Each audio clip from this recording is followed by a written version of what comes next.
Todos y a todas, bienvenidas y bienvenidas a un nuevo vídeo. Hoy es un vídeo muy especial porque tenemos una entrevista con Gemma, que es economista, es especialista en finanzas y concretamente en moda. Ella se dedica a ayudar a empresas de moda con la gestión de las finanzas, que me parece que es un temazo, que es súper interesante, así que por eso estamos hoy con ella para que nos resuelva algunas dudas. Pero bueno, le dejo paso a ella para que ella nos explique qué es lo que hace y quién es ella. Hola, Gemma. Hola Suri, hola, ¿cómo están todos? Bueno, como bien dijo Suri, yo me dedico especialmente a atender las finanzas de negocios, particularmente del sector moda, ¿no? Para mí es un área muy interesante, muy quizás desatendida en el sistema formal educativo y en el no tan formal también. Y siento que controlar tus números, controlar tus herramientas es lo que va a permitir hacer tu visión realidad. Los emprendedores creativos, que ya lo hemos comentado en otras oportunidades, tienen miedo a los números y simplemente yo vengo a decirles que no hay por qué tener miedo. Simplemente controlar los números más relevantes de tu negocio es lo que va a permitir crecer y hacerlo rentable en el tiempo. En Finanzas de la Moda, nosotros nos dedicamos a brindar un servicio de consultoría específicamente en áreas relativas a las finanzas, al manejo de negocios, plan de negocio, estrategias de precios, estrategias de marca, pero en función del modelo de negocios como tal y de los pilares que considero que son los más importantes a la hora de establecer cualquier negocio y en particular de la moda. Bueno, a eso nos dedicamos, no solamente a consultoría, sino también al tema educativo. De hecho, damos mucho contenido de valor que puedes ver en nuestro Instagram, que puede facilitar o darles ideas a esos emprendedores para el manejo empresarial de lo que es su marca de moda. Qué bueno, muy bien. Bueno, os dejaré seguramente por aquí abajo en la cajita de descripción también el Instagram de Gemma para que podáis ir a verlo, que ya os aseguro que sí que tiene muchísimo contenido de valor. Has mencionado una palabra, modelo de negocio, que quizá hay gente que está viendo este vídeo que no sabe lo que es y creo que es algo crucial, ¿no? Establecer tu modelo de negocio y saber cuál es tu modelo de negocio para después ya llevar unas buenas finanzas. Así que nos puedes explicar un poquito los diferentes tipos de modelos de negocio que existen en la industria de la moda. Ok. El modelo de negocio es como un sistema de engranaje, o sea, es el que te va a permitir que todo el conjunto de piezas funcione alrededor de tu marca. Tiene 4 pilares fundamentales, que es el cliente, el producto, el cómo y el modelo de ingresos. ¿Cuáles son los modelos de negocios que encontramos en la moda? Bueno, si nos remitimos a la pirámide de la moda, vemos que tenemos desde el low cost o de modelo de gama, o sea, de masivos, hasta el alta costura, ¿no? Y de acuerdo a qué fase o en qué punto de la pirámide nos queramos colocar, tendremos clientes distintos, productos distintos, modelos de distribución y producción distintos, lo que va a determinar finalmente cuál va a ser tu rentabilidad, ¿ok? Entonces, si partimos del primer pilar, que para mí tiene que tener todo negocio, y es el de ser cliente céntrico. Tú tienes que conocer a tu cliente como la palma de tu mano. Debe ser posible darle nombre e ir más allá de los datos demográficos, ¿ok? Ese es el primer pilar que te va a permitir construir un modelo de negocios camino hacia la rentabilidad, ¿ok? El cliente es lo más importante porque es el que va a determinar qué producto le vas a ofrecer. Y si tú conoces tu cliente, el producto que le vas a ofrecer va a estar prácticamente vendido, ¿sí? Que es lo que más le preocupa a los emprendedores. Perdona que te corte un poquito porque esta parte me parece muy interesante. Cuando comentas en ir más allá de los datos demográficos, me gustaría que hicieses un poco de hincapié, un poco en qué tipo de datos, porque yo sí que creo que hay mucha gente que hace una especie de estudio del cliente un poco superficial, ¿no? Y se queda en lo típico, ¿no? Sexo, edad, nivel un poco socioeconómico, dónde vive y fuera, ¿no? Entonces creo que me parece muy interesante que nos expliques un poquito dónde más allá tienen que ir de los datos demográficos que comentabas. Hay muchas herramientas que te permiten hoy en día el conocimiento del cliente, ¿no? Podemos empezar por un mapa de empatía, cuando decimos qué ve, qué siente, qué oye, dónde él busca información. Y aparte de eso, ya lo habíamos comentado anteriormente, un poco ir a donde está ese cliente, porque a veces nos quedamos en la teoría y no vamos a buscar ese cliente. Si yo tengo una idea bien formada de cuáles son los aspectos demográficos y un poco psicográficos de ese cliente, yo quiero ir a ver dónde compra, ver qué pregunta, ver qué está viendo, cuál es su problema, porque a veces nosotros queremos, cuando somos emprendedores, resolver el problema desde nuestras perspectivas y no, hay que resolverlo desde la perspectiva del cliente. ¿Qué es lo que el cliente está considerando hoy en día un problema? Eh, y cómo él quiere que se lo resuelva, cómo quieres que le venda, cómo no quiere que le vendan. Hay que conocerlo de manera psicológica, ¿okay? Emocional, porque recordemos que la moda es una industria que en teoría no la utilizamos para cubrir solamente una necesidad física, que es el vestuario. La moda va más allá, o sea, a veces yo quiero comprar, yo no puedo comprar autoestima, pero puedo comprar un outfit que me permita sentirme mejor conmigo misma. Entonces, en eso va la moda. Están todos los puntos de lo que conocíamos como la pirámide de Maslow, que es de todo lo que es las necesidades, desde las básicas hasta las más trascendentales, por decirlo de alguna manera. Entonces, siempre como ir más allá, y ir más allá no significa estar necesariamente detrás de la computadora. Puedes irte a donde va ese cliente, a los puntos de venta, a los puntos de donde él comparte con su familia, si es lo que a ti te interesa. Incluso desde el punto de vista tecnológico, o desde el punto de vista de la pantalla, podemos irnos a sus Instagram. Si tú tienes tu marca y tienes seguidores, bueno, pues, y tienen los perfiles públicos, tú puedes ver a través de su perfil qué le gusta cocinar, no le gusta cocinar, valora la vida en familia, eso, todo eso que él te da pista, ¿ok? Y ahí a sus amigos, cómo comparte, cómo, que escucha, que lee, o sea, hay mil maneras de ir más allá del típico, tiene 30 años, vive en tal ciudad y gana tanto dinero, ¿no? Vale, genial.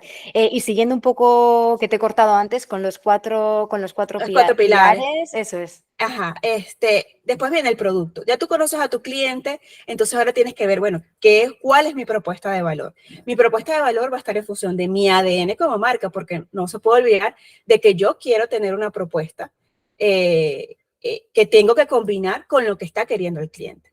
Entonces, mi producto es lo que yo voy a decir, bueno, ¿dónde, en qué lugar de la pirámide de la moda lo voy a ubicar? Voy a producir en masa, voy a producir pronta moda, voy a producir algo más premium o voy a producir algo más personalizado o más lo que llamamos costura o alta costura. ¿Dónde me quiero ubicar?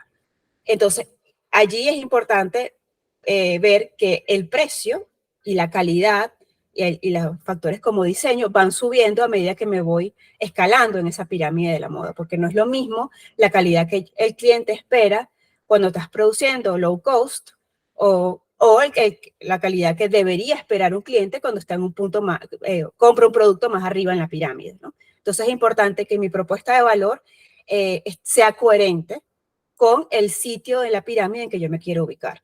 ¿Ok? Y en función de, bueno, el cliente. El tercer pilar vendría siendo el cómo. Y aquí es muy importante el tema de cómo lo voy a producir. ¿Sí? Voy a utilizar maquila, lo voy a producir yo mismo, cuáles son mis canales de distribución que voy a utilizar, que también va a afectar, y ya hablaremos más de eso más adelante cuando hablemos de precios, el tema de la rentabilidad y los precios. Quiero distribuir al por mayor, quiero ser solamente distribuir al de tal, o quiero tener una distribución combinada de ambos modelos, ¿no? Y el último, bueno, es cómo voy a generar ingresos. Voy a vender mis productos y servicios por volumen, que también está relacionado con el punto anterior. O voy a vender por más valor, es decir, que me voy a ubicar más hacia arriba. Lo que quiero decir con esto es que los 4 pilares se interrelacionan. O sea, no está un pilar de cliente por aquí, un pilar de producto por allá, ingresos, sino que el modelo de negocios te va a permitir que todos esos 4 pilares se interrelacionen y actúen como un sistema. Y actúen como un sistema para que tu producto, para que tu forma de venderlo, para que tu forma de comunicarlo sea coherente en todas las etapas del proceso. que es lo más importante, porque no podemos tener marcas que digan, mira, soy una marca premium y veamos una comunicación defectuosa o una mala fotografía. Es decir, todo tiene que estar coordinado. Tu estrategia comunicativa tiene que estar también en función de cuál es el producto que tú quieres ofrecer, a quién se lo quieres ofrecer, a quién le quieres hablar. Entonces, la comunicación es como que lo que va a determinar o a ver cómo tú le llegas a ese cliente. Entonces, cómo tú esos 4 pilares los engranas juntos y se los muestras a tus clientes. Genial. Y entrando, la próxima pregunta, que es una de las que hicieron en Instagram, hablando un poco del tema precio, que me parece pues todo un tema, ¿no? Porque muchas veces no sabemos muy bien cómo poner precio, empezamos a contabilizar nuestras horas, pero ahí también entra pues eso, nuestra propuesta de valor, dónde nos posicionamos en el mercado, quiénes somos, nuestra creatividad y muchas cosas que no se pueden contabilizar simplemente con ponernos un precio hora, ¿no? Entonces, ¿nos puedes explicar un poco para gente que tenga marcas y demás, cómo podemos poner precio? ¿Qué podemos tener en cuenta a la hora de estipular nuestros precios? Desde mi punto de vista, el precio lo puedes estipular de 2 enfoques. Hay un enfoque interno y un enfoque externo. Pero para mí, uno no funciona sin el otro. Es decir, tienes que tomar en cuenta el enfoque interno, que sería toda la parte de costos, adicionado con el factor externo, que sería toda la parte del consumidor y de la competencia. Es decir, porque nosotros podemos tener un costo, ¿verdad? Y poner nuestros precios en función de nuestros costos, pero a veces tú tienes productos que se ven mucho más costosos de lo que realmente son. Entonces tu propuesta de valor puede ir hacia arriba. E igual hay otros productos que por más que tú quieras, no tienen esa vistosidad, no tienen, por ejemplo, productos muy básicos, no le puedes colocar tanto margen. Entonces, tu marca tiene que ir en un equilibrio donde tengas productos que vayan a todos los niveles de entrada de precio, ¿no? Entonces, el enfoque interno tiene que ver con los costos. ¿Qué incluyo yo en los costos? Bueno, obviamente el costo más relevante es el de la materia prima. De hecho, en la mayoría de los casos ocupa aproximadamente el 50-60% de lo que es tu estructura de costo, todo lo que es telas, forros, o sea, si estamos hablando de productos textiles o de vestuario, todo lo que es mercería, porque a veces esas son cosas que el diseñador no toma en cuenta. Entonces cree que la tela, pero no contabiliza todo lo que gasta en hilos, por ejemplo, que dices, no, eso no cuesta nada, y sí cuesta, porque alguien tiene que pagarlo, y no debe salir de tu rentabilidad. Todo lo que es la parte de mercería y adornos, toda la parte que es de marketing del producto, es decir, etiquetas colgantes, cómo vas a presentar ese producto, ganchos, perchas, bolsas, cómo lo vas a vender, toda la parte de logística, es decir, el costo de trasladar esa mercancía o esos productos a las tiendas donde yo lo voy a vender, a mi cliente, a mi cliente final, puede ser, o a mi depósito, si es que funciona bajo ese modelo de negocio. Todo eso tiene un costo. Y también tienes que incluir una parte de los gastos operativos, es decir, ¿qué me permite a mí mantenerme en funcionamiento como empresa?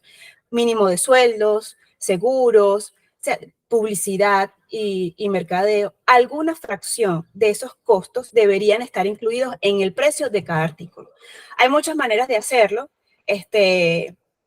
El estándar de la industria es que entre 5 y 10% de los costos indirectos, ¿sí? De todos esos costos fijos que tiene mi marca para funcionar como marca, como negocio, debería aplicárselo al precio del producto. ¿Ok? También tenemos otros como en el caso de la logística, estimamos incrementarlo un 3 a 5%. En el caso, como habíamos hablado, el costo de los indirectos de fabricación, incrementar los costos entre 5 y 10%. También podemos tener incluso partidas de misceláneos y otros, porque ¿qué pasa? La industria de la moda es una industria muy larga, que tiene una cadena de suministro muy larga, y pueden suceder interrupciones en cualquier punto de tu cadena. Entonces siempre tratamos de darnos un colchón adicional. Ojo, tú puedes o no incluirlo, depende de tus productos, pero se sugiere que lo hagas, ¿no? Entonces tenemos costos de materiales, costo que incluye telas, mercería y todo lo que tú utilizas en la fabricación de tu producto, costo de mano de obra, que puede ser por hora, o si alguien que te fabrica tus productos puede darte el precio directamente por pieza. Esa es otra forma de hacerlo. Y después tienes otros costos adicionales. Yo diría incrementar tus costos entre 5 y 10% adicionales para incluir esos costos indirectos de fabricación, un 3 a 6% adicional si estás produciendo en lugares distantes, es decir, todo el costo de logística. Y bueno, si te da para incluir una partida extra, añadir 5%, 3% más por misceláneos, que pueden ser cualquier otra cosa que pueda ocurrir. Eso te va a dar un costo, ¿verdad? Que va a ser el total. ¿Y cómo tú determinas el precio? Bueno, el precio va a estar ahora en función de cuál va a ser tu margen. ¿Y tu margen de qué depende? De si vas a distribuir al por mayor, al de tal, o vas a tener una combinación. ¿Qué se espera? Que tú, si vas a distribuir solo al mayor, dupliques tus costos, mínimo. ¿Ok? Si tu distribución es solo al por mayor. Si tú vas a tener una distribución al de tal solamente, mínimo diría 3,5 a 4 veces tus costos. Pero si tú vas a distribuir en ambos modelos, lo que se recomienda es que tus costos se multipliquen por 5 o incluso hasta 6 veces. ¿Cuál es mi recomendación? Que trates de ir a un modelo híbrido. Así tú distribuyes solo el de tal, ¿verdad? Si tu producto lo permite, ¿ok? Porque también tienes que ver si tu producto permite incrementar 5 o 6 veces los costos, ¿no? ¿Por qué? Porque esa forma de trabajar te va a permitir que si en el futuro tú quieres distribuir por otros medios, a tiendas, te permita tener un margen suficiente. ¿Qué pasa si hoy tú solamente triplicas tus costos? ¿Verdad? Tú dices, bueno, yo solamente voy a distribuir al de tal, tripliqué mis costos y vendo. Y más adelante quieres distribuir con cadenas de tiendas o boutiques, etcétera. Simplemente no vas a poder, porque ¿qué margen le vas a dar a ese distribuidor? No tiene capacidad para tener ese margen. Entonces, tratar de ir a una estrategia híbrida es lo que va a garantizar no solamente tu rentabilidad, porque mientras vendas tú solo, vas a tener todo ese margen para ti, sino que te va a permitir expandirte si es lo que tú deseas en el futuro. ¿Ok? También hay que tomar en cuenta que hay aspectos importantes del crecimiento, de tener un modelo u otro, es decir, de distribuir solo al mayor, una híbrida o al letal. Cuando tú distribuyes al letal, todo tu margen queda para ti, obviamente. Influyes en cómo presentar tu marca, porque tú sabes cómo tú estás presentando tu marca, tienes toda la data de tus consumidores y eso es buenísimo porque, bueno, sabes cómo es toda su experiencia a lo largo de toda la cadena, pero tiene el inconveniente de que crecer es más difícil cuando lo haces solo. ¿Ok? No es imposible, ¿sí? O sea, hoy en día el Internet nos permite tener esta maravilla de poder distribuir al letal a través de nuestra página web, a través de redes sociales, tener una tienda pop-up, tener nuestra propia tienda, pero es más difícil hacerlo solo, ¿ok? Cuando tú te acompañas de tiendas departamentales que ya tienen una experiencia, esa confianza que tiene el cliente en esas tiendas se traslada directamente a ti cuando ve tu producto en esas tiendas. Cuando ve tu producto al lado de marcas a las que él aspira, dice, oye, mira, el producto de Suri está al lado de, no sé, esta marca que me encanta. Entonces, la comienzo a valorar muy similar. Entonces, te ayuda a crecer, pero también tiene sus contras, ¿no? Distribuir al por mayor. El hecho de que para poder ser rentable tienes que distribuir por volumen, entonces eso se hace difícil cuando eres un pequeño emprendedor.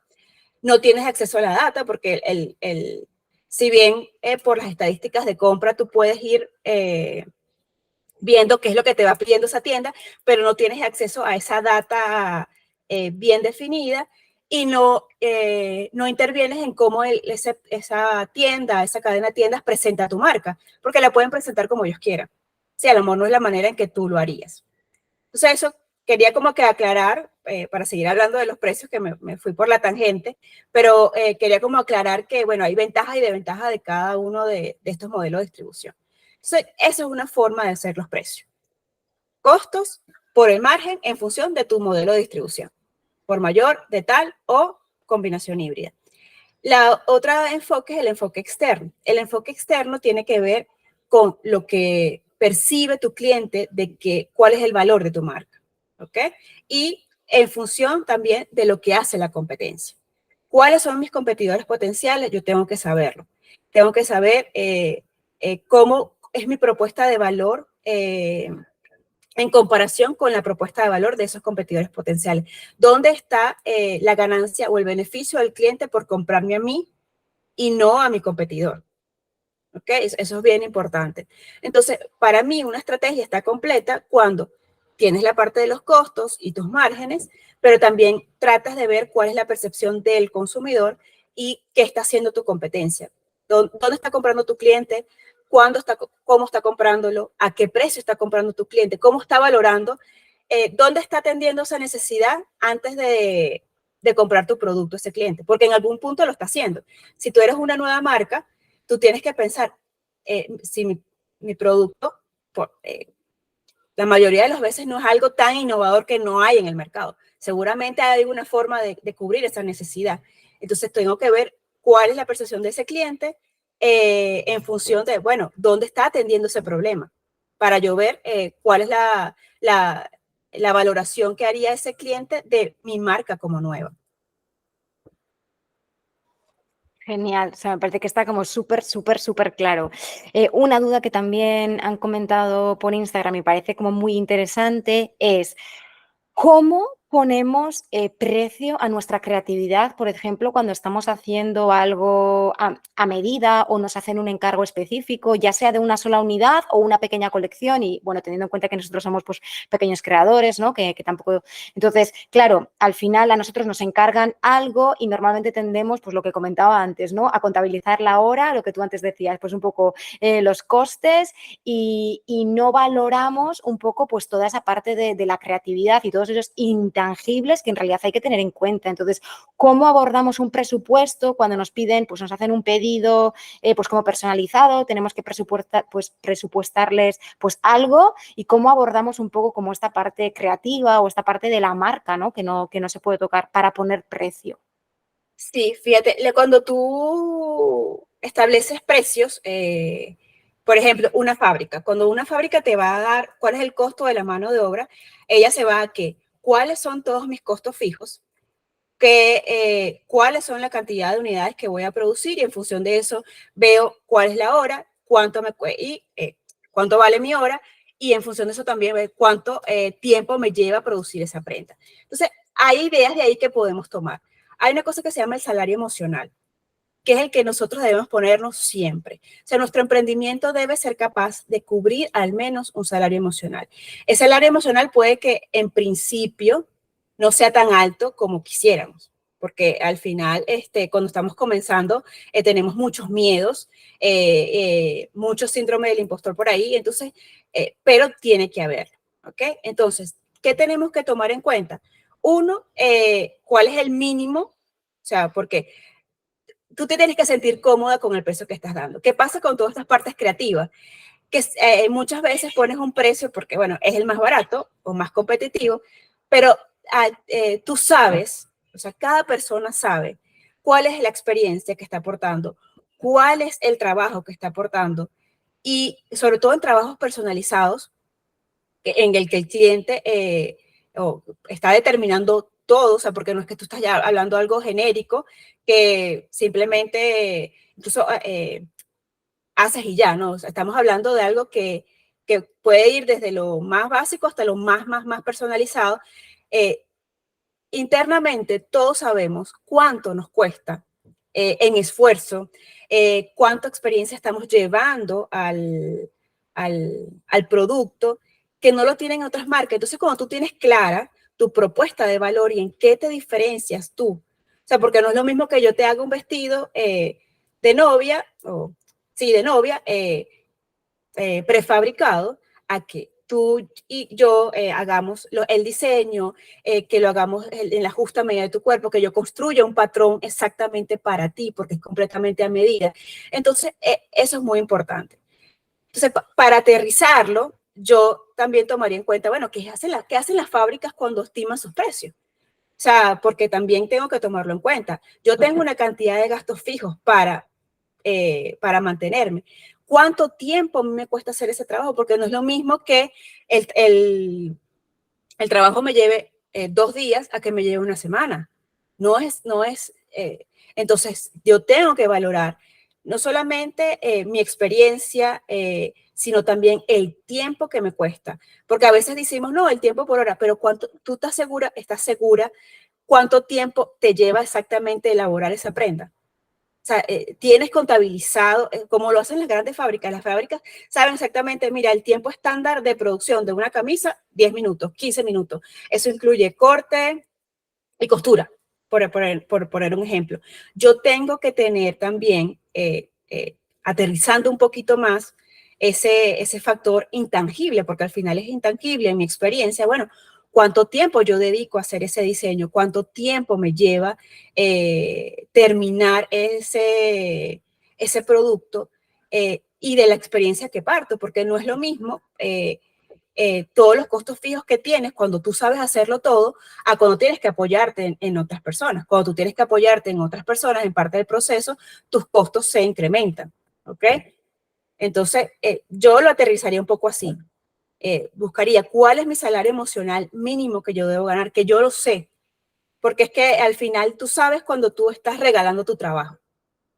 Yo siento que cada creativo sabe y lo siente cuando está arreglando su trabajo. Entonces, aterrizándolo como un salario emocional, ver cómo son mis costos fijos y, o sea, que del mantenimiento de mi empresa, cuánto me cuesta, no solamente en materiales, en tiempo, sino exactamente saber cuánto tiempo me lleva hacer esa prenda, porque muchas veces eso es un factor que no lo tienen en cuenta. Entonces, como lo hacen, muchas veces lo hacen en automático porque ya es su arte, como ya saben cómo hacerlo, no se paran un momento a pensar, oye, esto no me está tomando un día, me está tomando 3. Yo no le puedo cobrar al cliente 100 porque no me toma un día, me toma 3. Entonces, esas son maneras en que tú puedes un poco aterrizar los números, ¿no? Si bien no te puedo dar una cifra exacta, es como una orientación de cómo yo lo haría. Sí, la verdad me parece como súper interesante porque yo creo que tienes razón, ¿no? En eso que dices, que cada uno sabe cuándo está como regalando su tiempo y regalando su saber hacer, su experiencia, su creatividad, tal, y cuando uno ya está como un poco conforme con una cifra o está... Entonces, la verdad es que al final es como esa intuición comparte la parte evidentemente más teórica y tangible, sí, pero aparte como esta parte de decir, no, es que yo con esto lo estoy regalando, o sea, que me parece Exacto. como que cada uno tiene que saber cómo regular y orientarse un poco como por ahí. Tengo una última pregunta que también me parece muy interesante, como más práctica. A nivel práctico, ¿qué herramientas nos podrías recomendar o qué consejos nos podrías dar o herramientas, si es que conoces alguna, para poder llevar la contabilidad de nuestra empresa si somos personas que no manejamos muchísimo Excel o que nos da mucha pereza siempre ese momento de ponernos pues hacer los números delante del ordenador y tal? No sé, qué pequeños tips y qué herramientas nos puedes recomendar para poder llevar como esta contabilidad fácil. Tú sabes que en algún momento yo pensé hacer una formación de Excel, porque, o sea, es la herramienta más temida, pero más útil que hay para cualquiera que tenga cualquier cosa, un emprendimiento, o sea, porque es una herramienta que, aunque le tengan miedo, es una herramienta sencilla. O sea, todo depende primero, cuál es tu objetivo, o sea, qué quieres lograr con tu empresa. Segundo, cuál es tu presupuesto, obviamente, porque, bueno, si vas a contratar, no es lo mismo estar empezando y tener poco presupuesto y que con un Excel, un Drive, te permita tener cierto registro de lo que son tus cuentas, a cuando ya tienes un camino andado, ya estás en el proceso de escalar tu negocio. Pero yo me iría a que no le tengan miedo a Excel. O sea, Excel es una herramienta poderosísima, poderosísima, y al final es muy fácil de utilizar. ¿Qué haría yo? Simplemente, para iniciar, tener un registro. Al final, lo que más le hace falta a los emprendedores es cash o efectivo. Efectivo, ¿qué quiere decir? Bueno, que tus cuentas por cobrar y tus cuentas por pagar estén balanceadas y siempre estés en positivo, o sea, que tengas efectivo, porque tú puedes tener muchas cuentas por cobrar y eso no se traduce en efectivo. Entonces hay muchas marcas que quiebran porque simplemente no manejan esa parte, ¿no? Entonces, ¿qué diría yo? Tener un registro mínimo de mis ventas, obviamente, no solamente de manera global, sino por productos, porque tener las ventas por productos, por tallas, un pequeño cuadro de Excel que te va a permitir que en las próximas colecciones tú identifiques, mi producto estrella es este, mira cómo se vendió a lo largo del año. Mira, tengo también identificar cuáles pueden ser mis predicciones de venta, porque digo, mira, en estos meses, en estas fechas, tengo picos, tengo valles, entonces eso te va a ayudar en el futuro. Y lo único que podemos poner ahí es producto A, talla A, B, C, lo que sea, producto B y las ventas. Ya, eso es un cuadrito de Excel sencillo. Y también tendría otro donde incorporaría todos los costos fijos que tenga, o sea, costo de materiales, todo lo que implica costos. ¿Para qué? Cuando yo tengo todos mis costos y tengo mis ventas a lo largo de los meses, puedo determinar cómo es mi flujo de efectivo. Y estoy construyendo un flujo, no es exactamente un flujo de caja, pero es un flujo de caja bien básico que te va a permitir, bueno, dónde están tus puntos, dónde está tu efectivo más que tus costos. Mira, entonces, ¿qué costos puedo ir disminuyendo en ciertos meses? Porque, ve, no tengo tantas ventas en esos meses. Entonces, mira cómo están mis costos, dónde puedo ir reduciendo. Entonces, tener como que un pequeño cuadro de flujo efectivo donde tenga mis ventas, ¿verdad? Todo lo que estoy vendiendo en el año, el canal de las ventas, porque no es lo mismo lo que tú obtienes vendiendo al por mayor que vendiendo por detal. Porque cuando vendes al por mayor, puedes vender 1000 piezas, pero tu ingreso es muy diferente a las 1000 piezas que vendes al detal. Entonces, yo lo haría así: ventas al detal, ventas al por mayor, ventas con descuento, porque a veces pensamos que vendemos la pieza, pero no nos acordamos que la estamos vendiendo con 30-40% de descuento y nuestros ingresos no son los 100 que yo estaba vendiendo esa pieza. Son 70, son 80, son 60. Entonces, tendría mes a mes todo lo que son esas ventas clasificadas así, al por mayor, al detal o ventas con descuento, mi sumatoria de ventas, y después tendría ahí todas las partidas que significan costos. Asistí a tal evento, ok, ¿cuánto me costó ir a esta feria? Hice una producción de 10 unidades, me costó tanto. En materiales tanto. Hice una publicidad en Instagram, $30. Pagué mi salario, pagué el alquiler, pagué la luz. Vas a ver que hay muchos que se repiten, por ejemplo, los servicios, los seguros, los sueldos, pero por ejemplo, tú no asistes a ferias todos los meses, entonces dices, bueno, enero, entonces tú tienes enero, febrero, marzo, abril, y al final tienes cuál es tu flujo de efectivo. Conservar ese flujo de efectivo, o sea, si ya tú desde el día 1 estás atento a cómo es tu flujo de efectivo, oye, tienes un camino andado hacia la rentabilidad súper caminado, por decirlo de alguna manera. ¿Por qué? Porque ya tú sabes, mira, estos son los meses en que tengo más gastos, ¿qué debo hacer ahí? Porque estos son los meses en que tengo más ventas. Bueno, ok, ¿cómo puedo potenciar eso? Entonces, eso te va a permitir conservar tu flujo de efectivo.